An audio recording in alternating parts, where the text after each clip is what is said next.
Well, hello everybody. This is Marty Smith for the MZoneReport.com.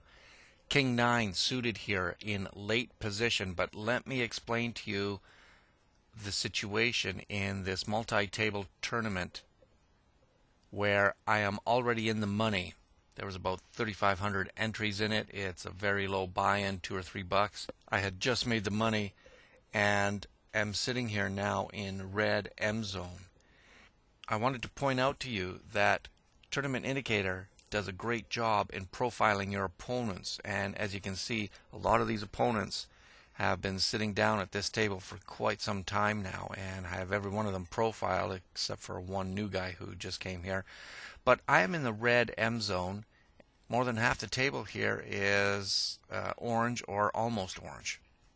In saying that, one of the things about profiling in tournaments is that there comes a point in tournaments where even though you've been profiling the whole game and monitoring how your opponents play, that you can pretty much throw that out the door. And as you can see here, I am in red M zone, 4.5. Now it's very unlikely that I'm going to win this tournament.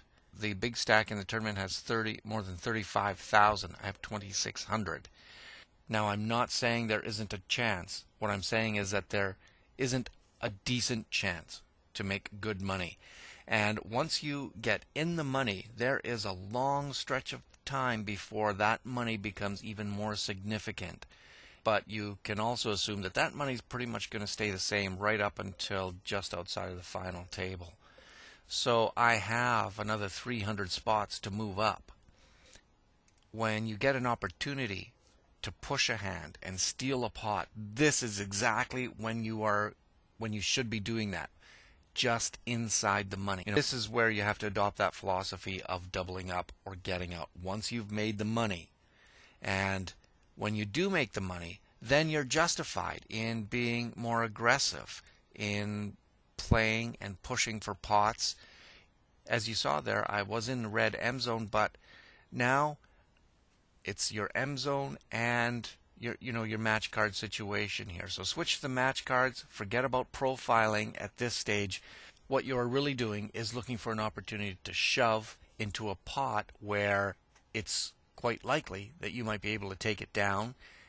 And that's of course the best case scenario for a hand like King 9. But with 850 chips in the pot here, it's about a third of my stack. I could very well have the best hand. Here is where you really want to open up your risk window, and even if somebody calls you and you're behind, there's still a good chance you can win.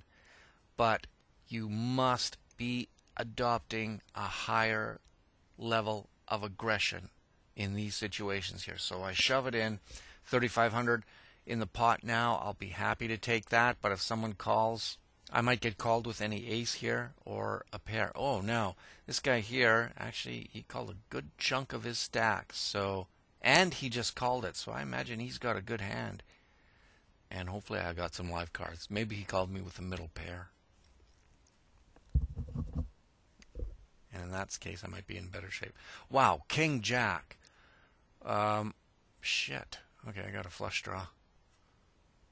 I had enough to cause this guy some damage. If I was this King Jack here in that player spot, to me that's a fold. And especially from a tight player like myself, 2,600 chips left here. That was enough to cause any of my opponents some serious damage, which makes his call even weaker. However, like I said, I'm not looking here to get in ahead.